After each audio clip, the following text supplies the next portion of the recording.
Ronaldo Hudson was thrilled to vote in 2020. He didn't take part in this civic duty for decades, not because he didn't want to, but because he couldn't. Hudson was in an Illinois prison serving time for murder. We're probably more locked in on political campaigns and what's being said because we've learned, and I learned over the years, that whoever is in office will affect prison conditions. Currently, only 2 states, Vermont, Maine, and the District of Columbia, give prisoners the right to vote. Some Chicago-based advocacy groups, including Chicago Votes, have been pushing state lawmakers to pass voting rights legislation for people serving time.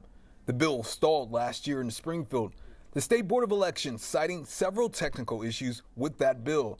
Still, Chicago Votes, a nonpartisan organization dedicated to building, quote, an inclusive democracy, continues to push for reform. Civic engagement in voting has been shown to really restore people in terms of connection to their community ties, giving them a voice. Giving a voice to incarcerated voters in Illinois could have a significant impact on the black vote.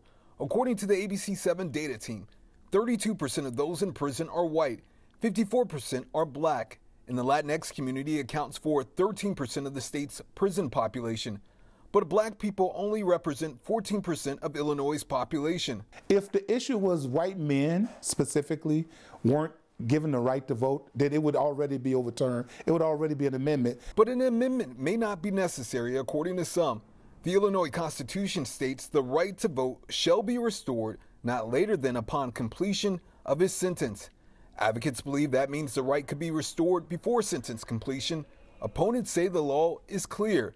Felons should not vote while in prison. I think it's a very bad idea. Hans von Spakovsky works for the conservative think tank, the Heritage Foundation. Folks who've been convicted of a serious crime, a felony, have shown that they are not willing to abide by the rules. Why would you then give them the opportunity to shape what those laws are? If taxpayer dollars will be spent for me to sit in a prison cell, why shouldn't I vote? Now out of prison for a year and a half, Hudson works for the Illinois Prison Project, advocating for the rights of people locked up, including voting. Contrary to what people think, there are more people incarcerated that want to see a better tomorrow than a dark tomorrow.